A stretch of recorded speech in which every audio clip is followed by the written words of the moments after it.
But in our state, our land, we have no federal lands. We have only state-owned lands and lands owned by individuals. So it's not actually a state-owned land or it's individual land, with the exception of the Big Bend National Park. It's the only exception that we have. Will the gentleman yield for a comment? I will yield.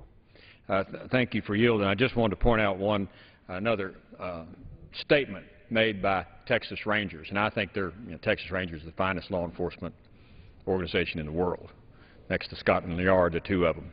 But Lieutenant Arthur Barrera, who I met when I was down there about 3 weeks ago, grew up on the border. He knows how the life has changed. Here's what he says about what's taking place on the Texas-Mexico border. And people in Washington, D.C. who live in Never Never Land, thinking there's no problems down on the border, need to listen to some law enforcement officer who's been there for a long time. Lieutenant Texas Ranger Arthur Barrera says, "We are in a war. We are in a war, and I'm not going to sugarcoat it by any means. And we are in a war, and it is a war, and we need to understand that." And that's exactly what's taking place on the border. That's exactly right. And quite honestly, if they have a plan to seize American soil, I think that's as close to an invasion plan as I can think of. And that concerns me greatly. And if it's going to happen in Texas, it's going to happen in other states. I've had the pleasure twice now to go to the border in the great state of Arizona. And to be very honest, at least we've got a river between us and them. But with the exception of some of the fences being built in Arizona, there are some, I've seen the old fence, and it was a two-strand barbed wire fence that a young heifer calf can walk through without any problem at all. And so we're joined by Congressman Franks from Arizona. He wants to tell us a little bit about his view of this serious problem on our border and our cartels from the standpoint of our friends in Arizona. And I yield you whatever time you may wish to use here tonight. Well, I would certainly thank the gentleman very much. I know that Texas and Arizona are akin in a lot of different ways, and I appreciate all the good work that you do, and certainly Mr. Poe. You know, I suppose it's important for us first to just restate the obvious, that the President's most fundamental duty is to protect our country.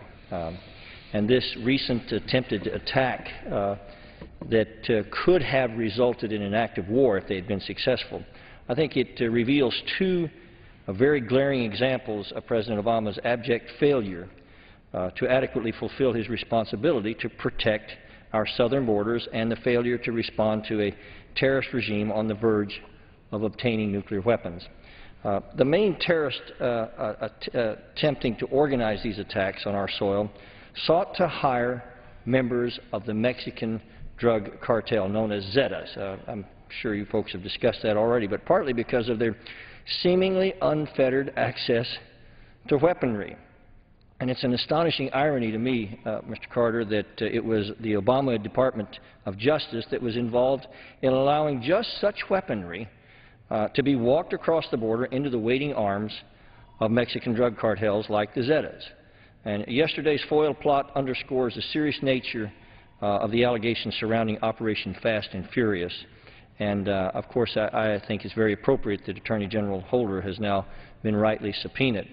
And the number one reason why this momentous event establishes more than, beyond any shadow of a doubt, is that Iran is committed enough to attack or to try to foment an attack upon the United States.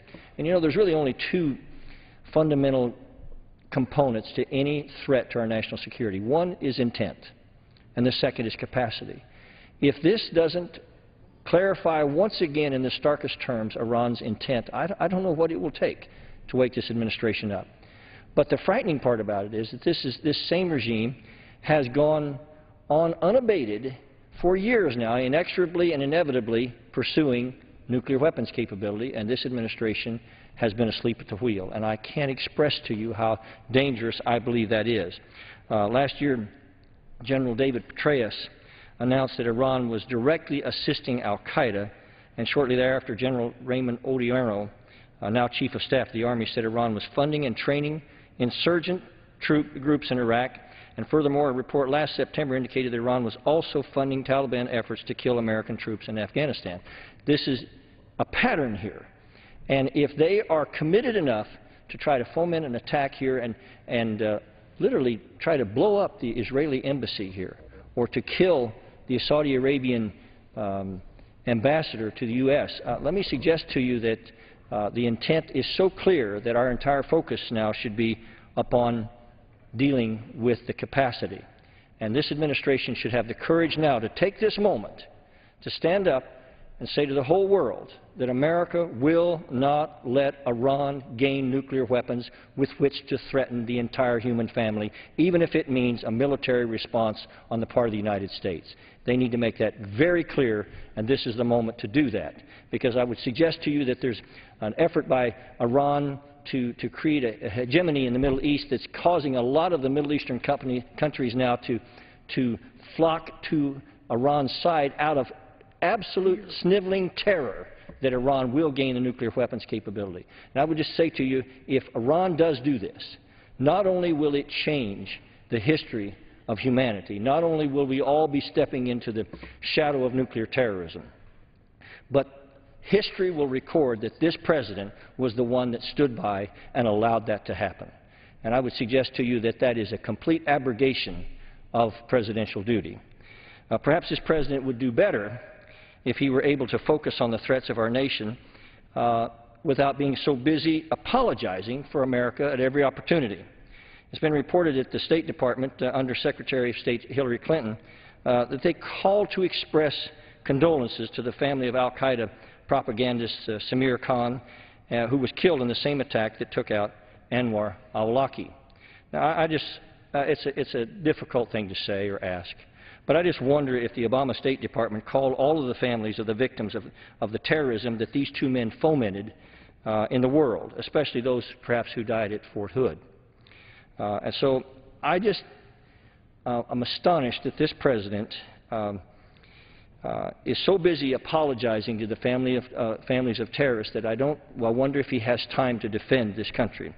We have an administration that not only refuses to enforce our immigration laws, but then allows weapons to pass to the very criminals from whom they are given charge to protect Americans from, and then they sue the states who step in, like Arizona, and try to enforce immigration laws themselves. And meanwhile, Mr. Carter, I would just suggest to you that it is just astonishing that we have to sit here and have this conversation while the world's largest state sponsor of terrorism, Iran, is drawing closer and closer to building a functional nuclear weapons capability that they could pass on to their terrorist proxies, some of which are believed to be operating near the same unsecured southern border.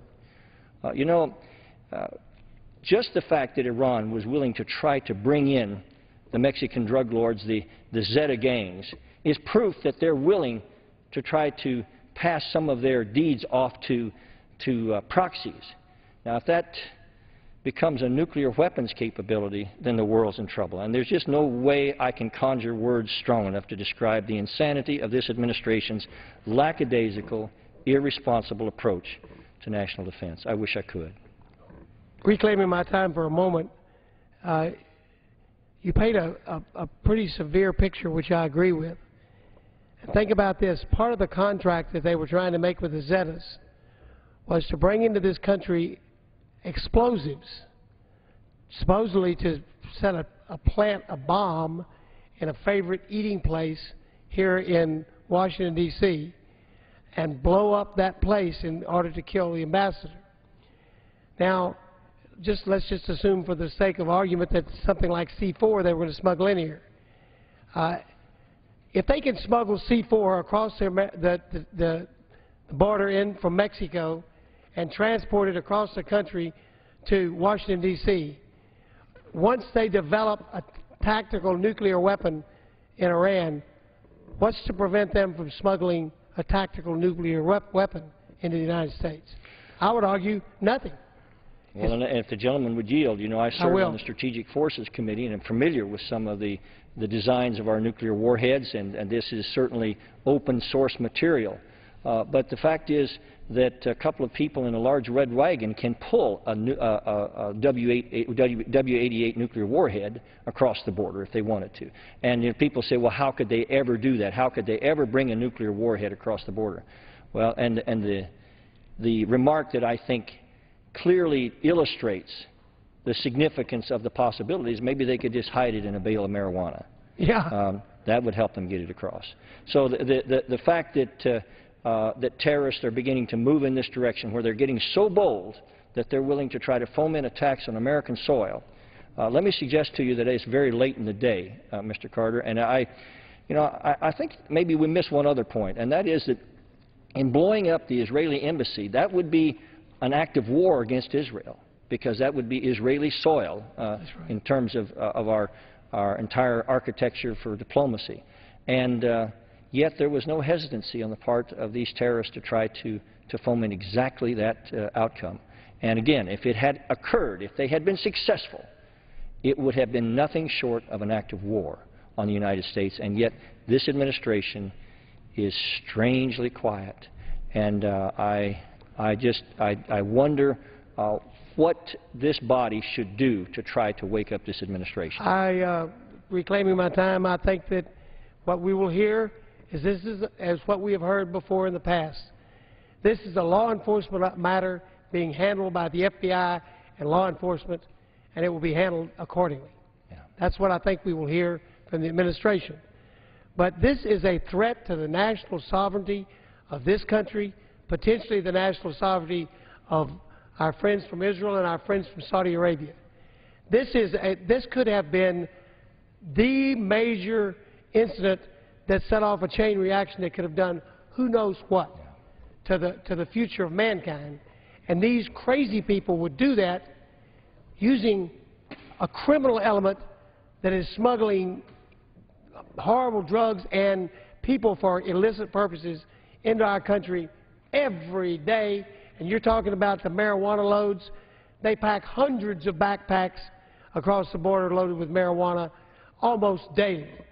And they march right on into Texas and Arizona. In your case, they go off into the federal lands, into the reservations, and up to the highway and off to the East Coast and the West Coast. In our case, they come across the border, walk through ranches, get up to the highway, East Coast and West Coast. We are the major dispersal route for all this illegal and illicit poison that they're selling, and that's who they would hire to deliver a blow against two of our allies. Yeah. Now, speaking of our allies, that's frightening what could have occurred. Yes, sir, I agree, if the gentleman would yield. I do yield. Speaking of our allies, I was just in Israel not long ago, and I have to say to you, you understand that a lot of us, and I know including you, Congressman Carter, believe that Israel is our most reliable, most vital ally in the world. Yes, sir. And yet they feel under siege right now because they don't sense that this administration truly has their best interest in mind, partly because the Obama administration has reserved more open rebuke for Israel building homes in its own capital city than it has reserved for people like Mahmoud Ahmadinejad for building nuclear weapons to threaten the entire human family. And I find that lack of priority beyond my ability to articulate. I agree. Reclaiming my time. And that's the purpose for us being here tonight. There's no reason to scare people. They can draw their own conclusions. But if you're you're contracting, this guy who represents Iran is contracting with this creep who represents the Zetas, that's frightening to think lawlessness being directed by a nation state to attack innocent people in our country. And when you blow up an area in Washington, D.C., how many Americans are going to get killed besides the Israelis or the Saudi Arabians that are attacked? We don't know. And then the thought of a nuclear element, it's frightening. Yeah. Now, yield back. If you would yield, I just think that sometimes it's very easy for all of us as Americans. We've grown so used to being the most secure nation in the world, and we owe that to the greatest military and the greatest men and women wearing the uniform that any nation could ever have. But we've grown complacent, and we, I think, have forgotten the seriousness and the reality of nuclear weapons.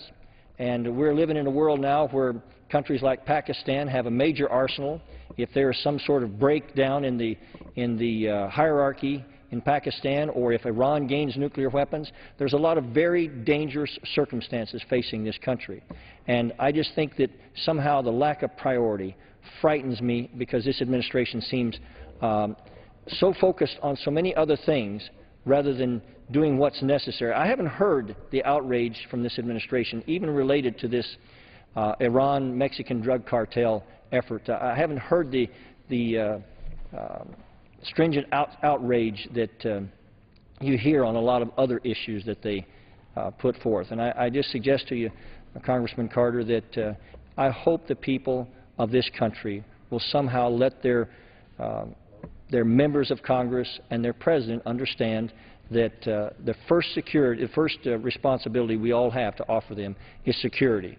I know we're all focused on the economy of this country and jobs, and I certainly recognize the significance of that and the importance of it. But do we realize what would happen to our civil laws, to our liberties? Do we realize what would happen to our economy if we had a major nuclear weapons attack on this country by terrorists? I mean, I don't think any of us ever sleep again. And the damage that could be caused is just almost beyond my imagination. And yet again, this administration seems focused on other things. Reclaiming my time, in fact, if that happened, I would argue that we would have the same kind of mental strain that the people of Israel have been living with since the creation of their country, that any day, any minute of any day could be the day when the rocket lands in your house, or when the terrorist blows your house up or shoots you. We'd have the same feeling in this country. And it would, you think we got economy problems now? I mean, who's out there to pick us up? We picked up countries around the world after wars and put them back on their feet for no other reason, because it was made good sense. But there's nobody out there that's going to pick us up and put us on our feet. Yeah. We're going to, so it is a crisis. And let me, I don't know if you're aware of this, but there's been a study made, Texas Border Security Study, a strategic military assessment. Here's an executive summary of the 150 pages, and it's much more detailed, but just to read this very quickly. During the past 2 years, the state of Texas has become increasingly threatened by the spread of Mexican cartel organized crime. The threat reflects a change in the strategic intent of the cartels to move their operation into the United States. In effect, the cartels seek to create a sanitary zone inside the Texas border, one county deep, that will provide sanctuary from Mexican law enforcement, at the same time enable cartels to transform the Texas border counties into narcotics transshipment points for continued transport and distribution into the continental United States. To achieve their objective, the cartels are relying increasingly on organized gangs to provide expendable and unaccountable manpower to do their dirty work. These gangs are recruited on the streets of Texas cities and inside Texas prisons by top-tier gangs who work in conjunction with these cartels. So in addition to this threat from Iran, I mean, if you have a plan to seize a part of the United States of America by force, I would call that invasion. And I would argue that if that is a true statement, Texas has already put together a task force by under the leadership of the Texas Rangers. They are setting up stations along the border with a goal of setting up an intense communication system to be prepared for what may be coming from across the river. But they are just a small body of very effective law enforcement people. This could be a major, major intrusion on the United States. Add that to their partners, Iran, trying to make a deal with these criminals in the Zetas. It's frightening. We learned a long time ago in law enforcement that when you create an environment of lawlessness, it breeds more lawlessness. Quite honestly, that theory is what cleaned up New York City under Rudy Giuliani. Using that theory, they said we're going to go into neighborhoods and we're going to take the street lawlessness out of the neighborhoods so that the big lawlessness will move someplace else, because If they're in a lawless environment, it just enhances lawlessness. And it worked. And they cleaned up the streets of New York, and it's a much safer place for a person to go these days than it was 20 years ago. And it's all because of the concept, lawlessness breeds lawlessness.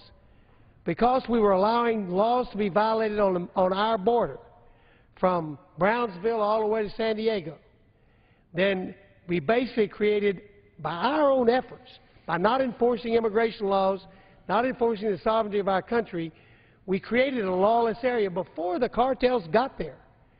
So when lawlessness breeds lawlessness, why wouldn't they go there? It's already people are not obeying the laws in that area. Why not go on in there and make it official? And they did. It's frightening. I yield to my friend. Well, you know, I couldn't agree with you more, and I think that we have to realize that the criminal element reads our intent. They know how serious we are, and terrorists across the world don't really believe that Barack Obama is serious about doing what's necessary, not only to identify clearly the difference between freedom and terrorism. I mean, they're calling the war on terror now overseas contingencies. They're using all these euphemisms. You know, I wonder maybe they'll say that the drug cartel are just merely unlicensed pharmacists. You know, something along those lines. When we use words that don't reflect the truth and reflect the reality, we are undermined from the very beginning. And my concern is that Iran doesn't take this president seriously. They have put explosive form penetrators in the war in Iraq that has killed many of our soldiers. They've sent weapons to Afghanistan. Now they're trying to send drug cartels into our country to help blow up our embassies. And this administration allows them to continue on this inexorable march to gaining nuclear weapons. And I just want to tell you, I'm afraid something tonight that again, it frightens me like a lot of other things that we've talked about tonight. And that is, I'm afraid that this administration has embraced the notion that it's too late to stop Iran from gaining nuclear weapons, and that they're going to go ahead and allow them to do that and then pursue a policy of containment when they do. And I cannot find the words to express how dangerous that policy is and how it will damn this and future generations if we allow that policy to take hold. If Iran gains nuclear weapons capability, history itself is divided, because for the first time, a jihadist rogue nation will have its finger on the nuclear button. And whatever challenges that we face in preventing Iran from gaining nuclear weapons, whatever they are, and I know that they are myriad and significant, but they will pale in insignificance compared to the problems that we will have after Iran gains nuclear weapons. It will change the world for all of us. And I would just join with you and call upon the administration to refocus their efforts on the central duty of the President of the United States and upon this government, which is to protect the lives and constitutional rights of our citizens. And that starts with national security. And whether it's a porous border or whether it's allowing a country like Iran, whose leaders have made it clear that they intend to do everything that they can to destroy Israel and ultimately the United States, we need to do everything that's necessary, again, including military response, to prevent Iran from gaining nuclear weapons. And the sooner that the President makes that clear, the better chance that there will be that we won't have to have a military response. But right now, the Iranian administration, the Iranian leaders are simply not convinced that this President intends to hold them accountable and keep them from gaining nuclear weapons capability. And I think it's one of the most dangerous things that we face in the world for that reason. Reclaiming my time, I agree with everything you said, and I want to say this further. It is the duty of the President of the United States and the executive branch to enforce the laws of the United States, to protect the borders of the United States against intrusion. It's the duty to protect our nation from those who would wreak havoc and harm upon our nation, wherever they may be located, Iran being the primary example on the face of the earth today as a threat to our country. And quite honestly, the jobs are very important in our country. And once we get the government out of the way, we'll get some jobs started. But it's time for this administration to do something on the border of this country to protect the citizens on the border. There's no reason why a landowner who lives on the border has to get assassinated like the landowner in Arizona, or has to get run off his land by armed men, as our landowners in Texas are doing, without the protection of the federal government. We are the United States of America, and when they attack one state, they attack all the states of our union. And when they attack our border, they attack every state in this union. And by the way, there are many Americans who realize that today. I had sheriffs from the state of North Carolina and the state of Maryland, and maybe one other state, I don't remember where it was, but those two I know, were in my office today telling me, hey, this violence is all the way in Maryland, it's all the way in North Carolina. They showed me pictures of an assassinated cartel member shot in the back of the head, found right outside of town in North Carolina. So these guys and their terror tactics that come from across that border are all the way up here on the East Coast, dealing terror in smaller doses, but just as serious for the future of this country. Meanwhile, we've got Iran contracting with this criminal element, which is ruthless criminal element, and saying, we want you to do our bidding on our behalf, and here's the money, and you be, as Judge Poe says, have gun, will travel, and you'll travel and kill whoever we want you to kill and blow up whoever you want you to blow up in any form or fashion that we see fit. How about a deal? And they were making a deal. That ought to scare the pants off of everybody, and it ought to wake the Obama administration up that there are serious things being overlooked by their cavalier idea that everything America does is bad and everything other countries do is excusable. That seems to be our policy, to the point where they're willing to let an agency of the United States government become the biggest gun runner in the history of Mexico in Fast and Furious, which we are investigating right now in the halls of this Congress. These are things that people ought to wake up and say, my Lord, this is insane. What is wrong with us? Where are those people who stood up for Americans and stood up for freedom and fought for the right ideas? They seem to have disappeared. I'll yield back to my friend for his comment. Well, Mr. Carter, I just think that we forget when we talk about the economy and jobs that the most important thing we can do for the economy and jobs is to make sure that this country is secure and that productivity is allowed unfettered, that it has a secure environment in which to flourish. If the government will get out of the way, this economy will flourish. It will go forward. But if we fail as a government to do what is our duty, which is national security, there's nothing that could damage our economy more. I remind everyone that we lost $2 trillion in our economy when 2 airplanes hit 2 buildings. It's very easy to forget the cost of war. Someone said that, you know, that war devours everything that peace gives. And we need to make sure that we defend this country and make sure that the people who are investing in this country and are trying to work in this country and be productive know that they can do so in a fully secure environment. It is the most important thing that we can do for our national economy. And I would suggest to you that it's important for us to start asking this administration some key questions. The number one question is, where do they put the national security of the United States on their priority list? Secondly, what are they willing to do to clarify this dangerous jihadist ideology in stark terms where everyone can understand what we're dealing with and that we're willing to do whatever is necessary to prevent terrorism in this country and protect the American people. And third, what is Mr. Obama willing to do? What is he willing to do to prevent Iran from gaining nuclear weapons with which to threaten the peace of mankind? And with that, Mr. Carter, I will yield back for the evening, sir. Mr. Frank, I appreciate you being here, Trent. You're a good friend, and I value your opinions that you've given here tonight. This is a problem that has risen its head because of this event.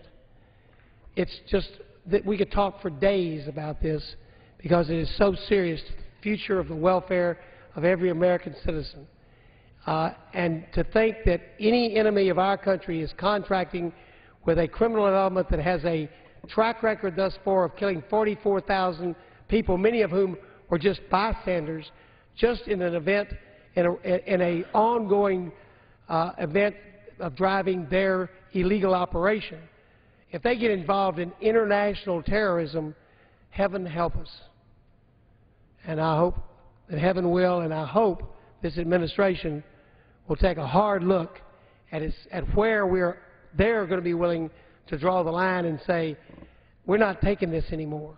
And I would argue at least it ought to be at the borders of our country and to those who would develop a nuclear weapon that could devastate mankind. I thank my friends, both of them, for coming and joining me tonight, and I thank the Speaker for his time that he's given me, and I yield back the balance of my time.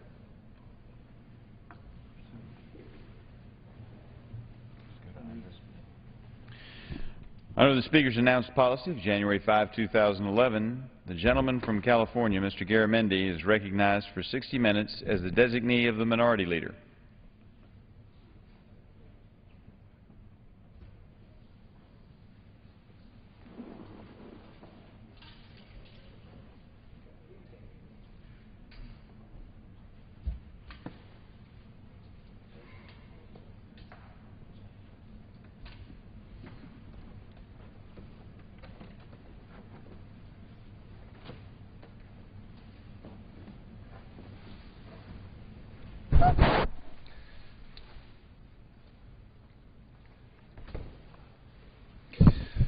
Thank you, Mr. Speaker, and for our hard-working stenographers. It's late into the evening, and we thank you for all the work that you do recording our words, many of which are worth listening to and having written down, and some of which are probably not. I want to thank my colleagues from across the aisle for bringing the issue of securing our borders to our attention tonight, and along with it, the issue of immigration. I would just like to remind them that the current administration has done more in the last 2.5 years to secure our borders than in the previous 8 years of the George W. Bush administration, putting more Border Patrol to work, significantly more, and also putting on the borders members of the National Guard. It remains a difficult and in very many places a dangerous situation, but nonetheless a great deal has been done. I'd also like to remind my colleagues from the Republican side that they control this House, and when a certain piece of legislation came here with regard to appropriations, they actually proposed to cut the men and women that are there to protect the border. So I'm not quite sure I understood all of tonight's debate from their side. And also I would remind them that if immigration is such a big issue, they should bring a comprehensive immigration bill to this floor so that we have a rational immigration policy in the United States. But I guess it's easier to talk than it is to take action. What I'd like to spend tonight talking about is putting Americans back to work. Let's go back to work. This is one great country. We're America. We're the people that make things. We're the people that can do things. We're the people that want to go back to work. And this government wants to put people back to work. The President, about a month ago, proposed the American Jobs Act, a very comprehensive program that would put Americans back to work. And I want to spend this evening talking about the critical and the most important elements of that legislation that he has proposed. Unfortunately, our friends in the Senate, well, maybe they're not America's friends. They killed the American Jobs Act. When it came up for a vote this week, they chose to not allow it to come to a vote. They did one of their little filibuster routines over there with every Republican voting against putting Americans back to work. Now, I don't know exactly what they have in mind. I guess they'd like the economy to stumble along with millions of Americans out of work. They couldn't possibly want that. They couldn't possibly want a situation where men and women are desperate for a job when there's an opportunity, and I'll explain in a few moments how many people will be able to go back to work if this American Jobs Act were actually to become law. But they voted not even to allow it to come to a vote. They did one of their little filibuster threats, and every Republican lined up sufficient in number to block the bill from moving forward. Now, I must say two of my Democratic colleagues over there also voted on the wrong side of putting Americans back to work, but I'll let them explain that to their constituents. So what is the American Jobs Act. Well, let's start with the foundation.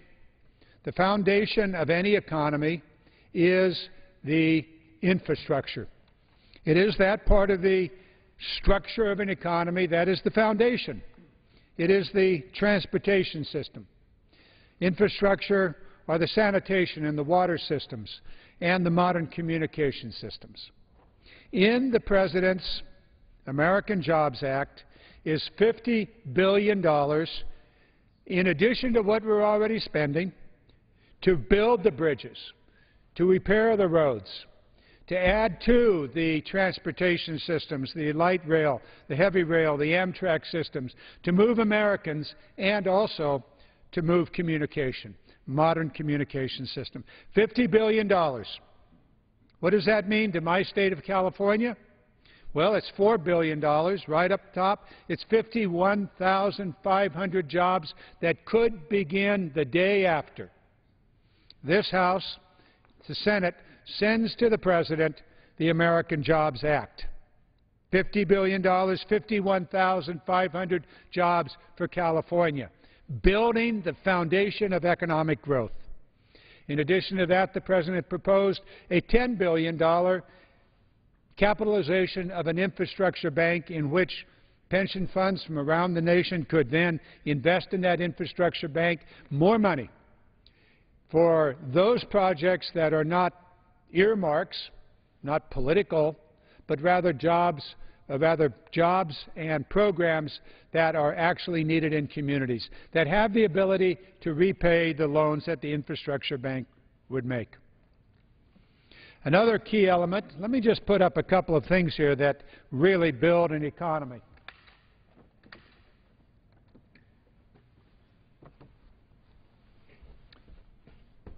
And we'll soon come to this issue of making it in America. But before I do, I just want to point out that these are the key elements in creating an economy. We talked a moment ago about the infrastructure.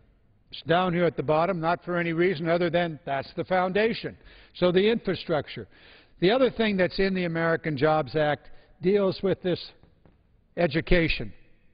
Now, education is the most fundamental investment that any society must make if it's going to have future economic growth and social justice. So what does the President propose in the American Jobs Act for education?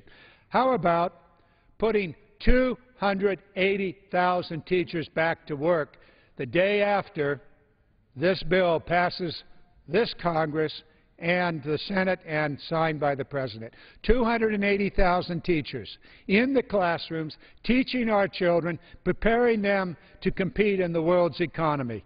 280,000 teachers. For California, $3.6 billion and 37,000 teachers in the classroom immediately. Now, my daughter's a teacher. My son-in-law are teachers. Their class size went from 22, 24 to 35. A very difficult situation for any teacher in the second grade to be able to adequately prepare those children. However, my daughter's a great teacher, and she's hanging in there. But this is tough. This is a very, very difficult situation. What would it mean to her if there's one additional second-grade teacher in her school? It would mean her classroom size would come down, and her ability to bring those kids along faster would very, very much be in play. 280,000 teachers. So that's the education piece of it. Let's talk for a moment about the classroom itself. We know here in Congress, all 435 of us, we go back to our districts and we see our schools.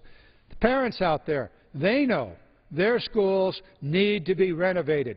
They know that many of the bathrooms aren't working. They know the playgrounds are in disrepair. They know the paint is peeling and the roofs are leaking. In the President's bill, 35,000 schools across this nation are going to be renovated. 35,000 schools. In California, that amounts to 2,800 schools being rehabilitated and 36,000 jobs. This is a big deal. If a kid takes pride in his school, he's going to be a better student. If a kid sees a school that's disrepaired, bathrooms are not working, he could just lose interest. So let's give them a good environment in which to learn. And so the President has proposed $25 billion, 35,000 schools across this nation. This is a big deal for education. Teachers, better schools, renovation, and for community colleges, there's also money in here for community colleges. $5 billion to upgrade the plant, the laboratories, the science facilities for community colleges across this nation. Let's go back to work. Let's put America back to work. Let's pass the American Jobs Act.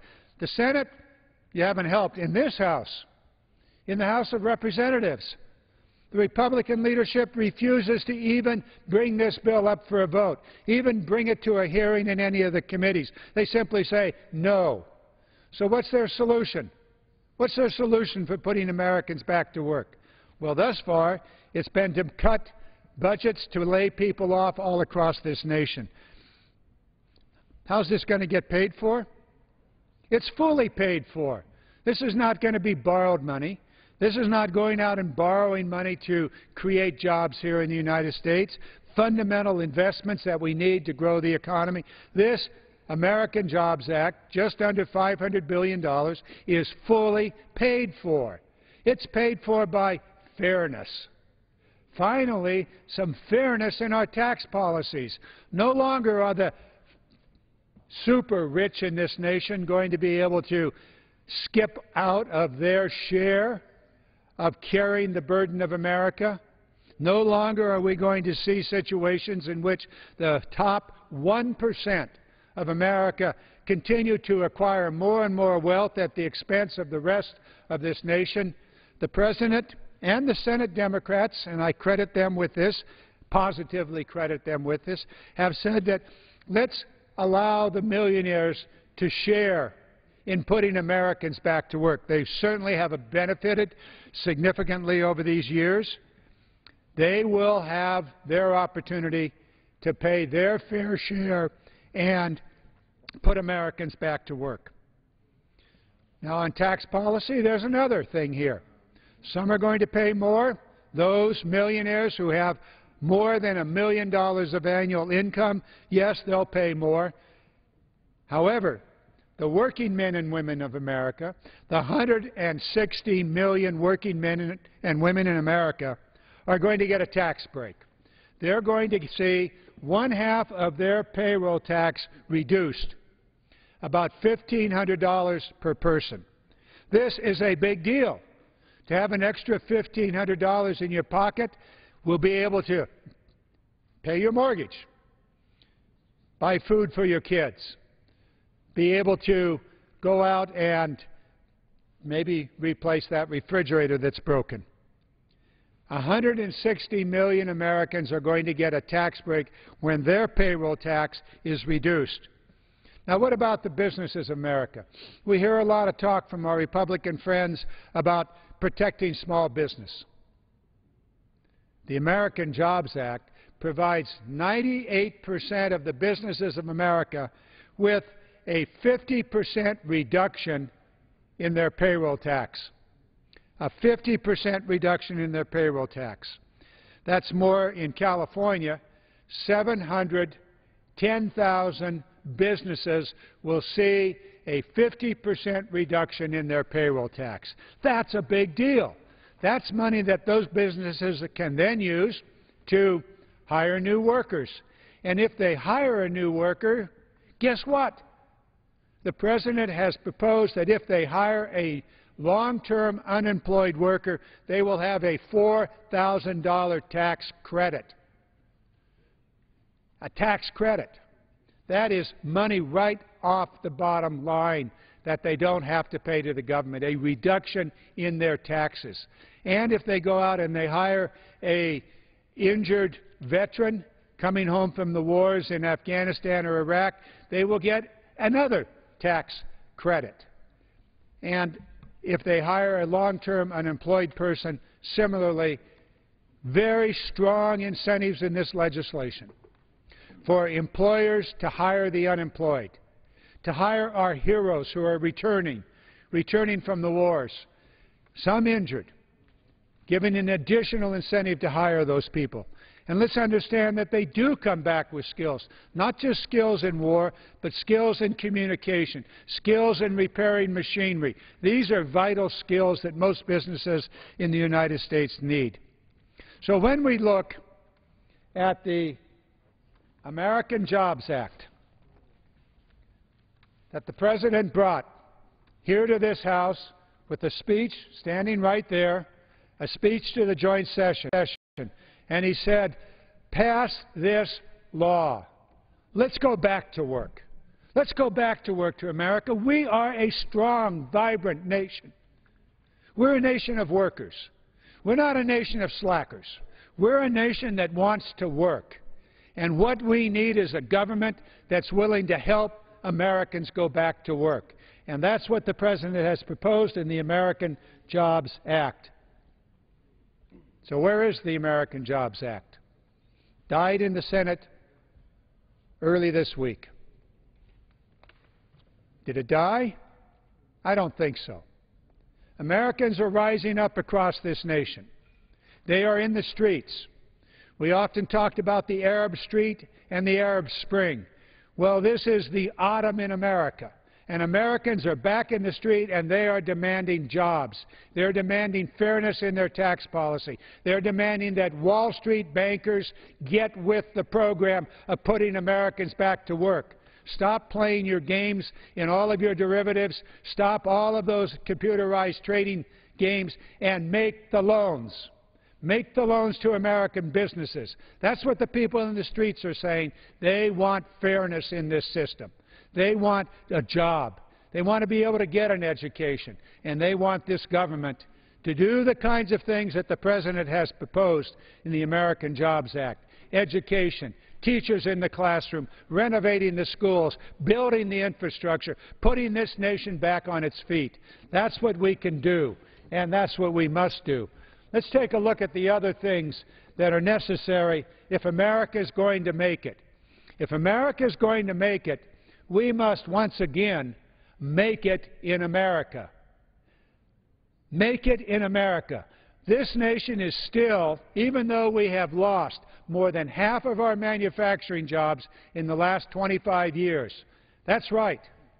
In this nation of manufacturers, in this nation where we once built the armaments of the world, where we once built the cars of the world, where once we built the great earth movers in this nation that once was the strongest manufacturing nation in the world, we have lost half of the manufacturing jobs. How did that happen? It happened with tax laws that encouraged American corporations to go global, to offshore American jobs and get a tax break. You heard me right. American tax policy until last December gave American corporations a tax break for every job they shipped offshore. Before the Democrats lost the House of Representatives in January of this year, we passed a law that repealed those tax benefits. More than $12 billion returned to the United States Treasury, taken out of the hands of American corporations that were shifting jobs overseas. $12 billion. Not one Republican voted to end that tax break. Let's understand there's a very different way in which we look at how to make it in America. End the tax breaks that allow corporations to shift jobs offshore. Trade policies. My view, today is a sad day in American trade policy. Today, this House and yesterday the Senate passed 3 trade bills. They were called free trade. They were certainly not fair trade in my estimation. Those trade bills are going to cause a loss of American jobs, no matter how you look at it. And I'll tell you what the proof is. No sooner had those 3 trade bills passed out of this House than a a fourth bill came up. You know what the fourth bill was? It's called the Trade Adjustment Act, providing a substantial amount of money, billions of dollars, for those workers that lose their jobs as a result of the 3 trade bills that passed this House today. Do you get it? What's going on here? You're telling me these are going to create jobs, and then you turn around not more than 50 seconds later and pass a bill that provides unemployment benefits and educational benefits for the very same workers that lose their jobs as a result of those fair trade acts? Excuse me, free trade, not fair trade. Anyway, trade's an important issue. This nation has opened its doors to the world to you send your stuff here and we'll buy it. And the doors around the world only opened a little tiny bit. It's not fair. Nonetheless, the President will sign it and we'll go on our way. We talked about tax policy. Let me talk about one more thing here that's really important.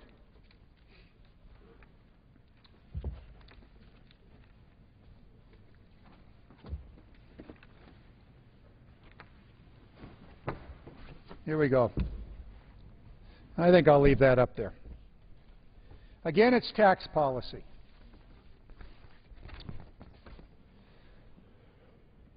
I suspect most of you have been offered an opportunity to buy a photovoltaic solar system for your roof, generate your own electricity. And I suspect many Americans have seen the big wind turbines and these wind farms going round and round generating electricity. This is really important energy policy for this nation. It is extremely important that we move to these renewable energy sources.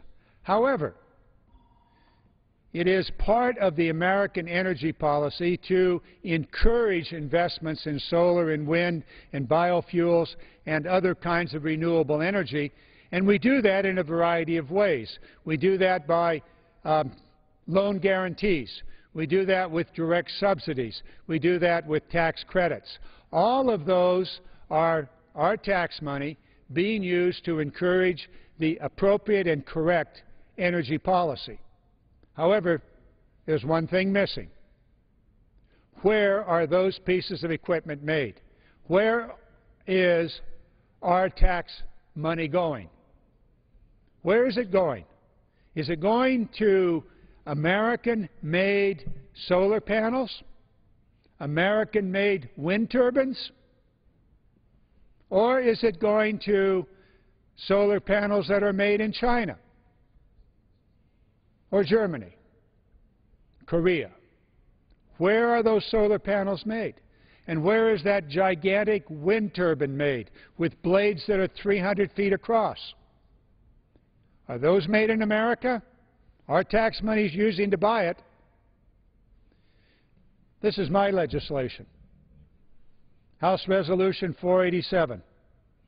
It says this: if you're going to use our American tax money, your tax money, my tax money, the American tax money, if you're going to use that tax money to subsidize the purchase of a solar panel, a wind turbine, a bioelectric system, then that tax money is going to be used to buy American-made equipment.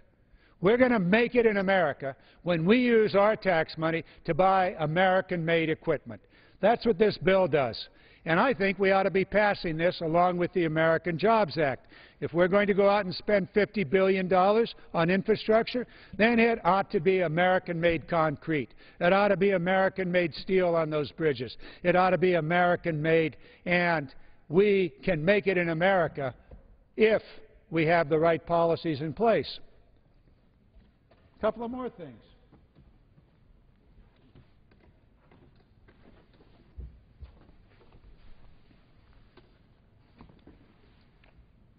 Any of you buy gasoline?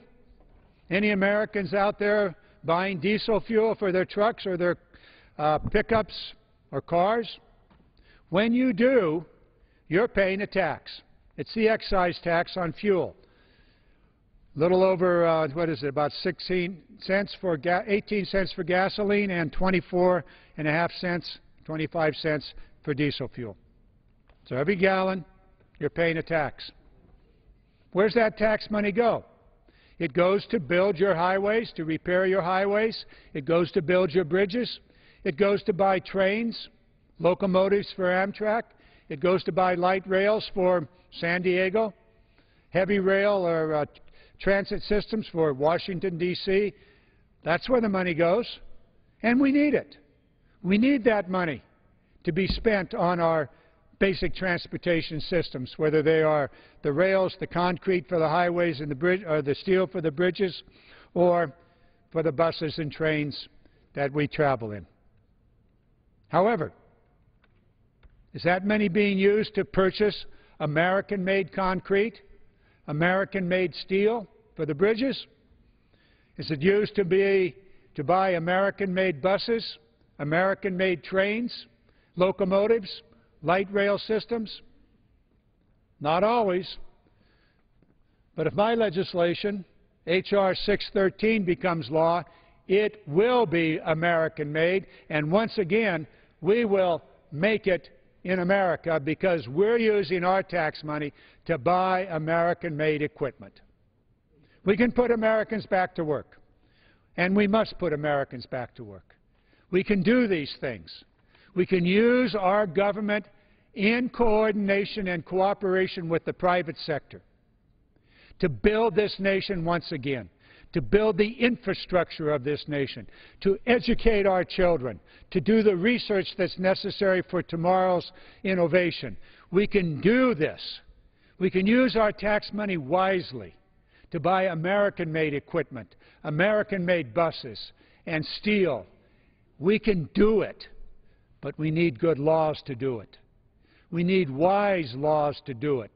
We need to not just abandon the American worker and say there's nothing that can be done, government's got to get out of the way, just back up and let it go. It doesn't happen that way. We wish it did, but it doesn't happen that way. There are no economists out there that are saying continue to cut government spending and somehow there'll be jobs created. You cut that spending now and you're going to lay people off. Surely we have to deal with the deficit. And that's going to take 5 to 10 years to do that. So what we need to do now, in a balanced way, with the American Jobs Act, is to put people back to work. To let those who have prospered so much, those who have made out so well in this economy, the top 1%, those whose annual income is $1 million or more, in fairness, in equity, in what is right for this nation, let them share the burden. Let them help the 99% that have been struggling these many, many years. Let them help. Their taxes, they can afford it. They're not going to go belly up. They're not going to be hurting. They're not going to be out in the street homeless. They're going to continue to do very, very well. But fairness demands, as the President has proposed, as the Democrats in the Senate have proposed, that the millionaires, those whose annual adjusted gross income is more than $1 million, that they pay a little extra, that they contribute to the future of this nation. And in doing so, the American Jobs Act that the President has proposed could become law, not increasing the deficit, but in fact reducing the deficit by giving Americans the work, by restarting the great engine of the American economy, by making it in America once again. That's where our future lies, and that's where we must go. So as we go about the debates this week, as we talk about those things that are before us, let us think about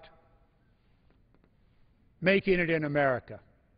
Let us find ways to use the wisdom of 535 members of Congress and the Senate and the administration to reflect the wisdom of the American public. Use our tax money here at home. Put Americans back to work. educate, create a fair and equitable tax system. We can do it. We have no choice but to do it. And with that, Mr. Speaker, I yield back.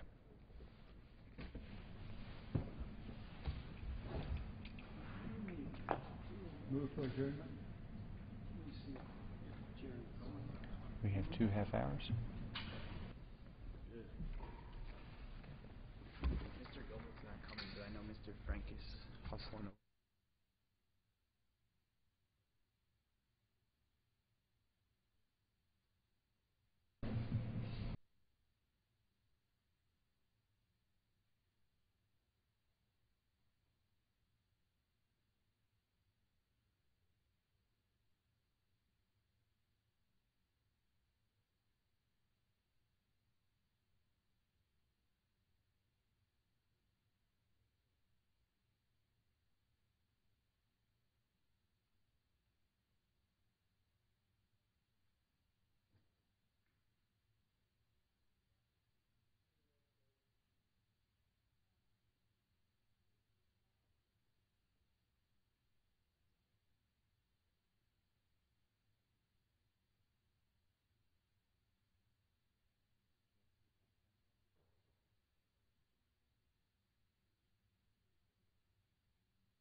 Chair recognizes the gentleman from California for a motion.